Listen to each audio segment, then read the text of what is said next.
پیش از صحنه را تماشا کردن دوستان عزیز با شما بلیط های ارزان در کرای این اینجا اویا کسی اکای عبدالله جان میمونم مرحمت کرده از نام کانال بابای خالداربای زنگ بزنید آدمی باوری نکای دوستان عزیز اکای عبدالله جان آدمی باوری نکای حتما از نام کانال بابای خالداربایتان زنگ بزنید دوستان عزیز.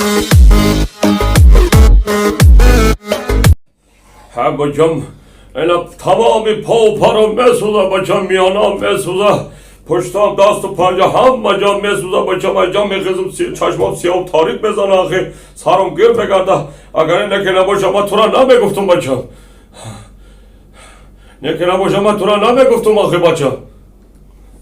چرا؟ آخه بخیر بچم همه اگر تکایا پاول که آخی یا دو پل آخی پیاز کنیم یا کارچکه یا سعودیه یا چکنیم پاک آخی برای فایده خمال آخی ما بچم ای تمامی پا و پارو ماندگی آخی قوت ندارم دیگه اینجا بخیرم بچم بچم این دخوا که پادم برکو همیز پیر شده رفته روز درست چل مرد بکنی آدم را بخیر پا بلکه بخیر آب بیار بخیر جویک بخیر تریکه بچم ما تو دیگون برزگم آخه بچم من نمیتونم ما قوت ندارم دیگه آخه بخیرم برم اگر تا پاول کنم آخی چی کزالی کجا دار بکنم همه اینجا ما بچم اینجا بازور میخزم آخی راه کشتن نمیتونم اینم اینجا میخزم چشمان سیاه و تاریک بزنه آخه بچم همه دوری پلک آقا قطعی جویک پا بکنم بسه ها بچم برا هواره یا پاول که آخی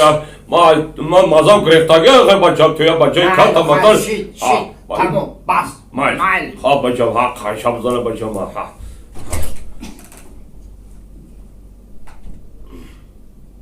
ها بچم ها ما یا مسافر آخه برای یا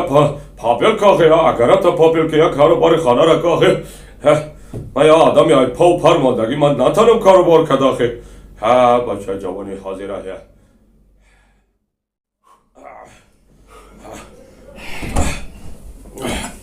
تو گلی بچه ببین ای پول بیل کدر کو خواب مردم یه رفتم یه سر کلمه شدم ای ببین پاپل کدی آخه میدونی چی؟ حاج بیم یک خورکم پشم کارکتا پشم بچم شمال نخره ارقا شمال نخره بچم کسال بشم یا کارکتا پشم ها بچم بابی حالا بچم همه مایل میدونی چی؟ افسوس که شما در توری نمیگرفته برای چه؟ افسوس آخه شما را زناتون در میکنم خیلی است؟ مرسوزه بچم میانه در میکنه دستات میسوز در سرت میکنم. گیر میگرده بابی سرم که من اینجا میخوادم چشمان سیاه و تاریک بزنم در بچم قشلق یک زنک اومده رنگ کوگی مست میدونی چی گفته؟ گفته که یکم مسافر خیلی لغر پوغر ماده نمیشه من اکم را گفتم در تویتم که دیدم که ته لغری آخه گفتم یکم میگه یکم مسافر ورزشگر باشه مسافر بقوت باشه میگه میگیم تا آخری آن قدش زندگی میکنم خیلی من مسافری ورزشکار بچم یا اینا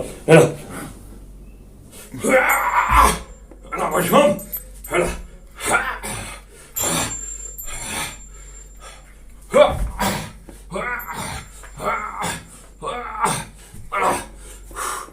اینا بچم اینا بچم چیکار بدم اینا مسافری ورزشکار خودم آخه چیکار بدم بچم بابی جان خودت گرینی بد بوده گرینی بوده؟ انا که میدونی چی کن بخیر برای خودت اگرو تا پوبیل کن